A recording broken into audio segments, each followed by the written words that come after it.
రాష్ట్ర ప్రజలందరికీ నూతన సంవత్సర శుభాకాంక్షలు. ఈ కొత్త సంవత్సరంలోనైనా ఈ కాంగ్రెస్ ప్రభుత్వానికి బుద్ధి రావాలని ముఖ్యమంత్రి రేవంత్ రెడ్డి మనసు మారి వ్యక్తుల మీద కక్షతో రాష్ట్రాన్ని నాశనం చేసే పద్ధతుల్ని, వ్యక్తుల మీద కోపంతో, వ్యక్తుల మీద దుగ్ధతో తెలంగాణ రాష్ట్ర ప్రగతిని కుంటుపరిచే తిరోగమన చర్యల్ని బంద్ చేయాలని, ఆ విధంగా రేవంత్ రెడ్డి కూడా భగవంతుడి కొత్త సంవత్సరం మంచి బుద్ధిని ప్రసాదించాలని కోరుకుంటూ, ముఖ్యంగా ఈ సంవత్సర కాలంలో ప్రభుత్వం యొక్క తీరు, ప్రభుత్వం యొక్క విధానం చూస్తే చాలా స్పష్టంగా అర్థమవుతా ఉంది. ఇందాక మా సీనియర్ నాయకులు కుత్బుల్లాపూర్ శాసనసభ్యులు వివేక్ గౌడ్ గారు చెప్పినట్టుగా ఇదొక తుగ్లక్ ప్రభుత్వం, తిరోగమన విధానాలతోని తెలంగాణ రాష్ట్రాన్ని సర్వనాశనం చేస్తున్నటువంటి అరాచక ప్రభుత్వం అని స్పష్టంగా రాష్ట్ర ప్రజలకు ఈ 400 రోజుల పరిపాలనలో అర్థమైపోయింది.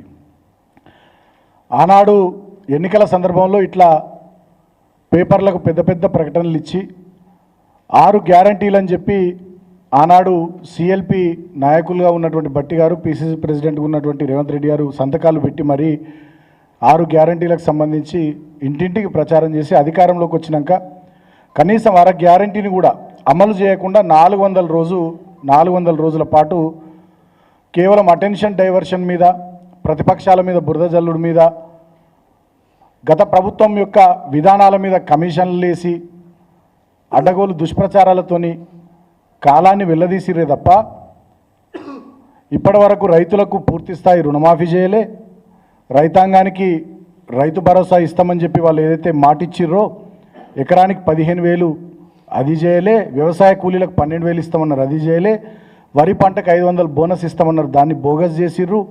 ఒక్క ఊర్లో కూడా ఈ సంవత్సర కాలంలో 5 లక్షలతో ఇందిరమ్మ ఇల్లు కట్టలే, ఉద్యమకారులకు ఎవరికి కూడా 250 చదరపు గజాల స్థలాన్ని ఇయ్యలే, మా ముసలవ్వలకు 4,000 రూపాయల పెన్షన్ వాళ్ళకి ఇయ్యలే, ప్రతి ఆడబిడ్డకు 18 సంవత్సరాలు దాటితే 2,500 ఇస్తామన్నారు అది ఇయ్యలే, స్కూటీ ఇయ్యలే, తర్వాత 500 రూపాయల గ్యాస్ సిలిండర్లు ఇయ్యలే, ప్రతి ఇంటికి 200 యూనిట్ల వరకు ఉచితంగా విద్యుత్ ఇస్తాం గృహజ్యోతి పథకం కింద అని చెప్పి అది ఇయ్యలే, చదువుకునే ప్రతి విద్యార్థికి విద్యా భరోసా కార్డు కింద 5 లక్షల రూపాయల వరకు కార్డులు ఇస్తామన్నారు, ప్రతి మండలంలో ఇంటర్నేషనల్ స్కూల్స్ పెడుతున్నారు అది చేయలే, కేసీఆర్ పెట్టినటువంటి 1000కి పైగా గురుకులాల్ని సర్వనాశనం చేసి వాళ్ళ రాష్ట్రాన్ని అధోగతి పాలు చేసేటటువంటి చర్యలకు ఈ రేవంత్ రెడ్డి ప్రభుత్వం ఈ 400 రోజుల పాలనలో అనేక రకాలైనటువంటి తుగ్లక్ చర్యలతోని ఇవాళ రాష్ట్రాన్ని దివాలా తీసింది, రాష్ట్ర ప్రజల్ని గోసబెట్టింది, రాష్ట్రం యొక్క పరువు గంగలో కలిపింది. ముఖ్యంగా తుగ్లక్ పాలనని మేము ఎందుకు అంటున్నామంటే, బీఆర్ఎస్ పార్టీగా ఈ రేవంత్ రెడ్డి పరిపాలన తుగ్లక్ పరిపాలన ఎందుకు అంటున్నామంటే, తుగ్లక్ గల రాజధాని ఢిల్లీని దౌలతాబాద్కు మార్చినట్టుగా ఈయన కూడా కేసీఆర్ గారి గత ప్రభుత్వ నిర్ణయాలన్నింటినీ కూడా తప్పుడు నిర్ణయాలని చెప్పి వాటన్నిటిని రద్దు చేసిండు.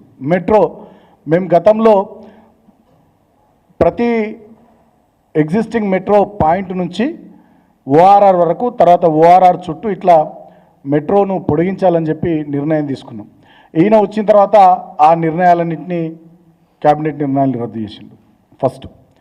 రెండవది, మూసీ సుందరీకరణ పేరిట ఆనాడు కొంత ఎస్టీపీలు అవి కట్టి సీరియస్గా మేము ప్రయత్నం చేస్తే మూసీ రిజర్వనేషన్ పేరిట ఈయన 150,000 కోట్లు అదానితోని, మెగా లాంటి సంస్థలతోని ఇంటర్నల్ అగ్రిమెంట్లు చేసుకొని లోపాయికారిగా మాట్లాడుకొని 150,000 కోట్ల ప్రాజెక్ట్ అని చెప్పి ఈ మూసీ సుందరీకరణ 15-16,000 కోట్లతో అయిపోయేదాన్ని 150,000 కోట్లకు పెంచి దాని విషయంలో కూడా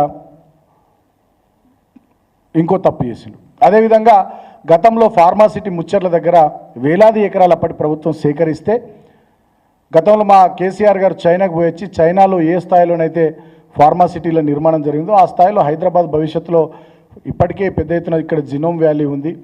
ప్రపంచంలో తయారయ్యేటటువంటి వ్యాక్సిన్లలో 40-50% ఇక్కడనే హైదరాబాద్ వేదికగా తయారవుతూ ఉన్నాయి.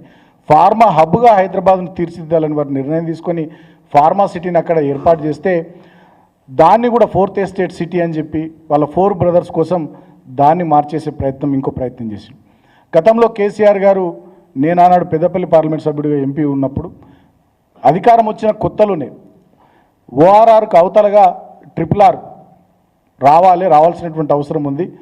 ఓఆర్ఆర్ వరకు జనావాసాలు బాగా పెరిగినాయి. ఓఆర్ఆర్ దాటిన తర్వాత కూడా పెరుగుతూ ఉన్నాయి. భవిష్యత్తులో అద్భుతమైనటువంటి రాష్ట్రంగా తెలంగాణ ప్రగతి పరుగులు పెట్టాలని చెప్పి RRRకు కేసీఆర్ గారు రూపకల్పన చేసి ఆనాడే ప్రధానమంత్రి నరేంద్ర మోడీ గారిని కలిసి surface road transport minister and national highways minister అయిన గడ్కరీ గారిని కలిసి మేము మొదట గవర్నమెంట్లోకి వచ్చిన ఫస్ట్ టర్మ్లోనే దీనికి సంబంధించి అడుగులు వేసాం. సో అది టెండర్ స్టేజ్కి వచ్చింది. వీళ్ళు అధికారంలోకి వచ్చిన తర్వాత దాన్ని కూడా పక్కకు పెట్టి సంవత్సర కాలం దాని విషయంలో కాలయాపన చేసి మళ్ళీ ఇప్పుడు దాన్ని ఏదో టెండర్లు పిలిచేటటువంటి ప్రయత్నం చేస్తూ ఉన్నారు. ఇది ఒక నిర్ణయం RRRకి సంబంధించి. అదేవిధంగా కాళేశ్వరం ప్రాజెక్టు మేడిగడ్డ కుంగిపోయింది, కొట్టుకపోయిందని చెప్పి దుష్ప్రచారాలు చేసి కాళేశ్వరంలో మేడిగడ్డకు దిగువన ఇప్పటి వరకు ఈ వర్షాకాలం నుంచి ఇప్పటి వరకు దాదాపు 2700 TMCల నీళ్లు గోదావరి నీళ్లు సముద్ర పాలైనాయి. అక్కడి నుంచి నీళ్లు లిఫ్ట్ చేయక తెలంగాణలో చెరువులు నింపక వాళ్ళ తెలంగాణ రైతుల పొట్టగొట్టి తెలంగాణలో పంటలు ఎండబెట్టి ఇంకొక తుగ్లక్ చర్య ఈయన రేవంత్ రెడ్డి తీసుకున్నాడు, చేసిండు. అదేవిధంగా పాలమూరు రంగారెడ్డి ఎత్తిపోతల పథకం ఆనాడు రెండో టర్మ్ గవర్నమెంట్లో ఒక పంపును ఆన్ చేసి ఇంకా కొంత ల్యాండ్ అక్విజిషన్ చేసి కాలువలు పూర్తి చేస్తే మొత్తంగా ఇంకా మిగతా పంపులు కూడా ఆన్ చేసుకుని పాలమూరు రంగారెడ్డి ఎత్తిపోతల పథకాన్ని రంగారెడ్డి ఉమ్మడి రంగారెడ్డి జిల్లాలో కొంత భాగం, పాలమూరు జిల్లాలో కొంత భాగం, అదేవిధంగా ఏదుల నుంచి డిండికి నల్లగొండ జిల్లాలో మునుగోడు దేవరకొండ ఫ్లోరైడ్ పీడిత ప్రాంతాలకు కూడా నీళ్ళు ఇచ్చేటట్టుగా దానికి రూపకల్పన చేస్తే దాన్ని కూడా ఈ సంవత్సర కాలంగా పక్కన పెట్టి ఇంకొక తుగ్లక్ చర్య చేసి, సో ఇట్లా చెప్పుకుంటూ పోతే గతంలో మా ప్రభుత్వం నిర్మించినటువంటి థర్మల్ పవర్ ప్లాంట్లన్నీ కూడా అవకతవకలు లోపభూయిష్టం అని చెప్పి మళ్ళా వీళ్ళు అధికారంలోకి రాగానే మొన్న యాదాద్రి థర్మల్ పవర్ ప్లాంట్కి సంబంధించి 800 మెగావాట్లు కనెక్ట్ చేసినటువంటి తీరు. అంటే గత ప్రభుత్వ ప్రతి నిర్ణయాన్ని విమర్శించి ఆనాడు మేము ప్రభుత్వంలో ఉన్నప్పుడు వీళ్ళు ప్రతిపక్షంలో ఉన్నప్పుడు దాని మీద దుష్ప్రచారాలు చేసి అబద్ధాలని ప్రచారం చేసి ఏదో అవినీతి జరిగిందని చెప్పి ఏదో అక్రమాలు జరిగినాయని చెప్పి తెలంగాణకి ఏదో నష్టం జరిగిందని చెప్పి తప్పుడు ప్రచారాలు చేసి అధికారంలోకి వచ్చిన తర్వాత మళ్ళా ఆ ప్రాజెక్టులనే వినియోగించుకోవడం, దాంట్లో కొంచెం అటు ఇటు మార్పులు చేసి వాటినే కొనసాగించేటట్టు చేయడం, ఈ రకమైనటువంటి చర్యలు తప్ప కొత్తగా ఈ సంవత్సర కాలంలో రేవంత్ రెడ్డి ప్రభుత్వం చేపట్టినటువంటి ఒక ప్రాజెక్టు లేదు, ఒక పని అంటే ఒక పని కూడా లేదు. నిన్న ఆయన నూతన సంవత్సర కానుకంటున్నాడు. ఏది షామీర్పేట వరకు మెట్రో రైలు పొడిగింపు కానీ మేడ్చల్ వరకు మెట్రో రైలు పొడిగింపు కానీ అదంతా గత ప్రభుత్వం తీసుకున్నటువంటి నిర్ణయాలే. JBS నుంచి తూమ్కుంట దాకా, అదేవిధంగా మన ప్యారడైజ్ నుంచి కండ్లకోయ దాకా గత ప్రభుత్వం తీసుకున్న నిర్ణయం. దానికి కొంచెం ముందుకు పొడిగించి అటు మేడ్చల్ వరకు ఇటు షామీర్పేట వరకు పొడిగించి ఈయన నూతన సంవత్సర కానుక అటు దిక్కు నార్త్ సిటీ ప్రజలకు ఇచ్చినని చెప్పి డప్పు కొట్టుకుంటున్నాడు. 2 ఎలివేటెడ్ కారిడార్లు JBS నుంచి కానీ అదేవిధంగా ప్యారడైజ్ నుంచి కానీ గతంలో మా KTR గారు ఉన్నప్పుడు ఆనాడు నేను పెద్దపల్లి ఎంపీ ఉన్నప్పటి నుంచే దానికి సంబంధించి నిర్ణయాలు జరిగి మేము రాజ్నాథ్ సింగ్ గారిని అదేవిధంగా ప్రధానమంత్రి గారిని కలిసి మొత్తం ప్రయత్నాలన్నీ చేసి అప్పుడు మా వినోద్ కుమార్ గారు ఉండే వారి ఆధ్వర్యంలో మేము ఢిల్లీలో అన్ని ప్రయత్నాలు చేసి అన్ని రకాల అనుమతులు వచ్చేటట్టు చేసినాం. మా గవర్నమెంట్ పోయే చివరికి అన్ని అనుమతులు వచ్చి కొబ్బరికాయలు కొట్టడానికి శంకుస్థాపన స్టేజ్కి వచ్చింది. అది సరే గవర్నమెంట్ మారడం వల్ల అవకాశం ఆయనకు వచ్చింది, ఆయన కొబ్బరికాయ కొట్టి మొత్తం ఆయననే చేసిన అనేటటువంటి విధంగా తప్పుడు ప్రచారాలు చేయడం. మళ్ళీ సంవత్సరం అయింది కొబ్బరికాయ కొట్టి తట్టెడు మట్టి కూడా తీసింది లేదు. ఇంకా దుర్మార్గం ఏంటంటే 1,37,000 కోట్ల రూపాయలు అప్పులు చేసి ఈ సంవత్సర కాలంలో ఒక్కటంటే ఒక కొత్త ప్రాజెక్టు కట్టిండా? కేసీఆర్ గారి పరిపాలన అంటే ఇవాళ తెలంగాణ ప్రజానీకానికి ఒక పాలమూరు రంగారెడ్డి ఎత్తిపోతల పథకం కనబడుతుంది, ఒక మిషన్ భగీరథ ప్రాజెక్టు కనబడుతుంది, ఒక కాళేశ్వరం ప్రాజెక్టు కనబడుతుంది, ఒక యాదాద్రి థర్మల్ పవర్ ప్లాంట్ కనబడుతుంది, ఒక యాదాద్రి గుడి కనబడుతుంది, సచివాలయం కనబడుతుంది, 150 అడుగుల అంబేద్కర్ విగ్రహం కనబడుతుంది, 46,000 చెరువులు పూడికలు తీసిన విధానం కనబడుతుంది. అదేవిధంగా బ్రహ్మాండంగా రైతులకు రైతు బంధు కానీ మిగతా కార్యక్రమాలు చేసినవి కనబడతాయి. 24 గంటలు ఉచితంగా రైతాంగానికి కరెంట్ ఇచ్చింది కనబడుతుంది. 150 అడుగుల బాబాసాహెబ్ అంబేద్కర్ విగ్రహం ప్రపంచంలో నెత్తనేది, దాంతోపాటు 1000కి పైగా గురుకులాలు కనబడతాయి. ఇన్ని నిర్ణయాలు ఇన్ని కార్యక్రమాలు మా 10 ఏళ్ల పరిపాలనలో కనబడ్డాయి. మరి 1,37,000 కోట్ల అప్పులు చేసినటువంటి రేవంత్ రెడ్డి ఈ సంవత్సర కాలం పరిపాలనలో తర్వాత రాష్ట్ర ప్రభుత్వం యొక్క 2,82,000 కోట్లు 2,92,000 కోట్లు బడ్జెట్ పెట్టుకున్నటువంటి ఈ సంవత్సర కాలంలో మరి ఆ పైసలు ఎటువైనాయి, తెచ్చిన అప్పులు ఎటువైనాయి? వీటన్నిటి ఫలితంగా మరి మీరు చెప్పిన గృహజ్యోతి 200 యూనిట్లు రాలే, మీరు చెప్పిన 4,000 పెన్షన్ రాలే, మీరు చెప్పిన 15,000 రైతు భరోసా రాలే, మీరు చెప్పిన ప్రతి మహిళకు 2,500 రాలే, మీరు చెప్పిన ప్రతి 18 ఏళ్ళు నిండిన అమ్మాయికి స్కూటీ రాలే, ప్రతి విద్యార్థికి విద్యా భరోసా కార్డు 5 లక్షలది రాలే, మీరు చెప్పిన ప్రతి పేదవాడికి 5 లక్షల ఇందిరమ్మ ఇల్లు రాలే. మళ్ళీ మా ఇండ్లకే 3 రంగులతో, నేను పెయింటర్ కాబట్టి పెయింట్లు వేసుడు బాగా అలవాటు కాబట్టి 3 రంగుల పెయింట్లు వేపిస్తూ ఉన్నాడు. మేము కట్టిన కేసీఆర్ ఇండ్లకే ఇందిరమ్మ ఇళ్ళ పేరిట 3 రంగుల పెయింట్లు వేపిస్తా ఉన్నాడు. నీ 1,37,000 కోట్ల అప్పుతోని నువ్వు చేసిన ఒక మంచి పని ఏంది, చేసిన ఒక ప్రాజెక్ట్ ఏంది, ఇవాళ తెలంగాణ ప్రజలకు ఏం కనబడుతుంది ఈ సంవత్సరంలో అంటే లగచర్లలో లంబాడ బిడ్డల మీద అర్ధరాత్రి పోలీసుల దాడులు కనబడతా ఉన్నాయి. తిరుపతి రెడ్డి అనే నీ సోదరుడి నాయకత్వంలో నీ కొడంగల్ నియోజకవర్గంలో లగచర్లలో లంబాడ బిడ్డల మీద దాడులు కనబడతా ఉన్నాయి ఈ సంవత్సర కాలంలో. ఈ సంవత్సర కాలంలో గురుకులాల్లో 56 మంది బిడ్డలు చనిపోయే దుస్థితి ఇవాళ తెలంగాణ సమాజానికి కనబడుతూ ఉంది. నీ సంవత్సర కాల పరిపాలనలో హైడ్రా పేరిట పేదలు, దిగువ మధ్యతరగతి ప్రజలు ఎవరైతే చెర్ల పక్కకు, కుంటల పక్కకు ఇల్లు కట్టుకున్నారో 40 ఏళ్ళ నుంచి 30 ఏళ్ళ నుంచి 50 ఏళ్ళ నుంచి మా దళితులు, బీసీలు, మా ఎస్టీలు, మా మైనారిటీలు ఎవరైతే ఇల్లు కట్టుకున్నారో వాళ్ళ ఇల్లు, వాళ్ళ గూడును కూలగొడతా ఉంటే వాళ్ళ ఏడుపులు ఇవాళ తెలంగాణ సమాజానికి కనబడతా ఉన్నాయి. ఏ నిరుద్యోగుల భుజాలకెక్కి నువ్వు ఇలా ప్రభుత్వాన్ని ఏర్పాటు చేసినావు రేవంత్ రెడ్డి, అదే నిరుద్యోగులు, గ్రూప్ 1 నిరుద్యోగులు అశోక్ నగర్లో వాళ్ళ మీద లాఠీ చార్జీలు జరుగుతూ ఉంటే వాళ్ళ ఆర్తనాదాలు తెలంగాణ సమాజానికి ఈ సంవత్సర కాలంలో వినబడతా ఉన్నాయి. ఈ సంవత్సర కాలంలో ఒక్కటంటే ఒక్క ప్రాజెక్టు, ఒక్కటంటే ఒక్క మీరు చెప్పినటువంటి పథకం అమల్లోకి వచ్చిందా, ఏదైనా కనబడ్డదా? మొత్తంగా తెలంగాణలో ఇవల్ల ఆరోగ్యం పడకేసింది. దవాఖానలలో మందులు లేవు. గాంధీ, ఉస్మానియా నుంచి మొదలుకొని గ్రామ స్థాయిలోని ప్రైమరీ సబ్ హెల్త్ సెంటర్ వరకు దవాఖానలలో మందులు లేవు, డాక్టర్లు లేరు, వైద్యం పడకేసింది. గురుకులాలు నాశనం అయిపోయినాయి, స్కూళ్ళన్నీ కథమైపోయినాయి. డ్రాప్అవుట్లు గురుకులాల్లోనే ఇంటర్మీడియట్ స్థాయిలో 40% డ్రాప్అవుట్లు పెరిగిపోయినాయి. ఇవాళ రైతుల ఆత్మహత్యలు పెరిగిపోయినాయి, చేనేత కార్మికుల ఆత్మహత్యలు పెరిగిపోయినాయి. తెలంగాణలో కరెంటు చక్కగా వస్తలేదు, ఊళ్ళల్లో ఇబ్బందులు పడుతూ ఉన్నారు. ఇవాళ ఎంఎస్ఎంఈ ఇండస్ట్రీ కూడా మొత్తం హైదరాబాద్లో వాళ్ళు ఇబ్బంది పడుతూ ఉన్నారు కరెంటు కోతలతోని. ఇవాళ ఏం జరుగుతూ ఉంది తెలంగాణలో ఈ సంవత్సరం కాలంలో అంటే ఎవరికీ ఏం జరుగుతలేదు. ఒక రేవంత్ రెడ్డి గారి కుటుంబము, కాంగ్రెస్ కుటుంబం మాత్రం ఈ సంవత్సర కాలంలో మంచిగా కడుపు నిండా సంపాదించుకున్నారు.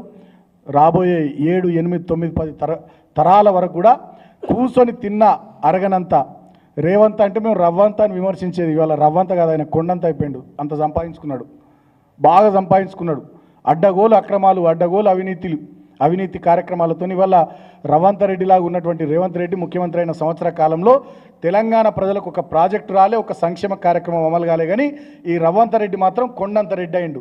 కోట్లాది రూపాయలు, 1000 కోట్ల రూపాయలు రియల్ ఎస్టేట్ వాళ్ళని బెదిరించి, ఫార్మా కంపెనీలను బెదిరించి, సినిమా ఇండస్ట్రీ వాళ్ళని బెదిరించి, వ్యాపారస్తులను బెదిరించి, అందరిని బెదిరించి ఢిల్లీకి పంపిస్తున్నాడు. ఈయన దాచుకుంటున్నాడు. దినదిన ప్రవర్ధమానమైనట్టు రేవంత్ రెడ్డి సంవత్సర కాలంలో మంచిగా బ్రహ్మాండంగా ఆయన ఆస్తులు పెరిగినాయి, ఆయన పెరిగిండు తప్ప తెలంగాణ పరిస్థితి నానాటికి దిగజారిపోయింది. ఇవాళ మేము అడుగుతూ ఉన్నాం సూటిగా బీఆర్ఎస్ పార్టీ పక్షాన మేము డిమాండ్ చేస్తూ ఉన్నాం రేవంత్ రెడ్డిని, ఇప్పటికైనా వ్యక్తుల మీద కక్ష మానుకో, వ్యవస్థను నాశనం చేసే పనులు బంద్ చేయి. తెలంగాణ రాష్ట్రం అనేది శాశ్వతంగా ఉండిపోయేది. ఇవాళ ముఖ్యమంత్రిగా నువ్వు శాశ్వతం కాదు, తెలంగాణ రాష్ట్రం శాశ్వతం, తెలంగాణ ప్రజలు శాశ్వతం. తెలంగాణ ప్రజానీకానికి ఏవైతే మీరు 6 గ్యారంటీలు 420 హామీలు ఇచ్చిరో 400 రోజుల తర్వాత కూడా వాటిని అమలు చేసే పరిస్థితి లేకపోవడం నిజంగా దుర్మార్గం. బంగారు పల్లెంలో తెలంగాణ రాష్ట్రాన్ని నీకు అప్పచెప్పినాం. 13.5-14 లక్షల కోట్ల జిఎస్డిపితోని 3,50,000 పైచీలకు తలసరి ఆదాయంతో, దేశంలోనే అత్యధిక తలసరి విద్యుత్ వినియోగంతో, హర్యానా కంటే పంటల దిగుబడి పెంచి ఒక సుసంపన్నమైనటువంటి సువర్ణ తెలంగాణను, బంగారు తెలంగాణను, బంగారు పల్లెంలో నీ చేతికి అప్పచెప్తే ఇవాళ దీన్ని దివాలా తీపిస్తున్నావు. ఇవాళ నువ్వు నీ మంత్రులు మీరు మాట్లాడుతున్నటువంటి మాటలతోని ఇవాళ తెలంగాణ రాష్ట్రం యొక్క పరిస్థితి దారుణంగా తయారైపోయింది. ఒక కార్యక్రమం లేదు, ఒక అభివృద్ధి లేదు, ఒక సంక్షేమం లేదు, ఏమీ లేదు. పైగా మీదికెళ్ళి 1,37,000 కోట్ల అప్పు చేసి తెలంగాణను మేము ఆనాడు అప్పుల కుప్ప చేయలే, మేము తెచ్చిన అప్పుల వల్ల ఆస్తులు సృష్టించినాం. 2 రకాల ఆస్తులు సృష్టించినాం, ఒక రకాన్ని కాదు. ఒక రకమైనటువంటి ఆస్తి ఏమో ప్రభుత్వ ఆస్తి సృష్టించినాం మేము తెచ్చిన అప్పులతోని. ఒక కాళేశ్వరం అది ప్రభుత్వంది, ఒక మిషన్ భగీరథ అది ప్రభుత్వంది, ఒక పాలమూరు రంగారెడ్డి ఎత్తిపోతల పథకం అది ప్రభుత్వంది, ఒక యాదాద్రి థర్మల్ పవర్ ప్లాంట్ అది ప్రభుత్వంది, ఒక భద్రాద్రి థర్మల్ పవర్ ప్లాంట్ అది ప్రభుత్వంది, ఒక కమాండ్ కంట్రోల్ సెంటర్ అది ప్రభుత్వంది, ఒక సచివాలయం అది ప్రభుత్వంది, గురుకులాలు ప్రభుత్వాన్ని, ఇట్లా ప్రభుత్వాల ఆస్తులు దాదాపు 50 లక్షల కోట్ల పైచిలకు ప్రభుత్వ ఆస్తులు మేము సృష్టించినాం. వాటి విలువ ఇవాళ మార్కెట్ రేట్తో కంపేర్ చేస్తే at the same time private ఆస్తి, తెలంగాణ ప్రజల ఆస్తి. ఆనాడు 3 లక్షలు 2 లక్షలకు ఎకరంగా ఉన్నటువంటి భూమి మేము దిగిపోయే నాటికి తెలంగాణ మారుమూలల్లో కూడా 15 లక్షలు 20 లక్షలకు ఎకరం ఎక్కడ తక్కువ లేనటువంటి స్థాయికి, అంటే అదిగా దాని విలువ లెక్క కడితే, ఆ భూముల విలువ లెక్క కడితే ఎన్ని లక్షల కోట్ల ఆస్తి తెలంగాణ సమాజానికి మేము సృష్టించిన 10 ఏళ్ళ మా పాలనలో. ఇవాళ తెలంగాణ సమాజానికి ఈ సంవత్సరం రేవంత్ పాలన చూసిన తర్వాత అర్థమైంది. ఇలా ఉన్నాయి ఆ భూముల ధరలు. మనము స్టాక్ ఎక్స్చేంజ్లో చూస్తాం, బీఎస్సీలో కానీ, ఎన్ఎస్సీలో కానీ, నేషనల్ స్టాక్ ఎక్స్చేంజ్ కానీ, బీఎస్సీ స్టాక్ ఎక్స్చేంజ్లో కానీ మనం చూస్తాం, ఇట్లా మదుపర్ల సంపద ఇట్లా ఆవిరైపోయింది అని చూస్తాం. ఇవాళ రేవంత్ రెడ్డి వచ్చిన తర్వాత తెలంగాణ భూ సంపద లక్షల కోట్లు ఆవిరైపోయింది. కేసీఆర్ ముఖ్యమంత్రి ఉన్నప్పుడు కేసీఆర్ గారి నాయకత్వంలో మామూలు గ్రామాల్లో కూడా, మారుమూల గ్రామాల్లో 20 లక్షలు 15 లక్షలకు ఎకరం ఉన్నటువంటి భూమి ఇవాళ మళ్ళా 3 లక్షలకు 4 లక్షలకు పడిపోయింది. హైదరాబాద్ చుట్టుపక్కల కూడా రియల్ ఎస్టేటు కోట్లలో ఉన్నది కూడా చాలా తగ్గిపోయిందంటే ఎన్ని లక్షల కోట్ల సంపద రేవంత్ రెడ్డి ముఖ్యమంత్రి అయిన తర్వాత ప్రజలది ఆవిరైపోయిందో ఇవాళ ప్రజల కళ్ళ ముందర ఉన్నది. కాబట్టి మేము ఈ నూతన సంవత్సరంలో ఈ ప్రభుత్వాన్ని కోరుతా ఉన్నాం, రేవంత్ రెడ్డిని కోరుతా ఉన్నాం. వ్యక్తుల మీద కక్షతోని వ్యవస్థకు నష్టం చేసే, వ్యవస్థను నాశనం చేసే పనులు బంద్ పెట్టి ఇప్పటికైనా మీరు ఇచ్చినటువంటి గ్యారంటీలు, మీరు ఇచ్చినటువంటి హామీల మీద శ్రద్ధ పెట్టి, గతంలో ఏవైతే మా ప్రభుత్వ నిర్ణయాలను నువ్వు తిట్టినవో, నువ్వు విమర్శించినవో, ఇవాళ వాటినే నువ్వు మళ్ళీ కొనసాగిస్తూ ముందుకు పోతున్నటువంటి తీరు మళ్ళొక్కసారి ప్రెస్ కాన్ఫరెన్స్ ద్వారా మేము ప్రజల దృష్టికి రాదలుచుకున్నాం.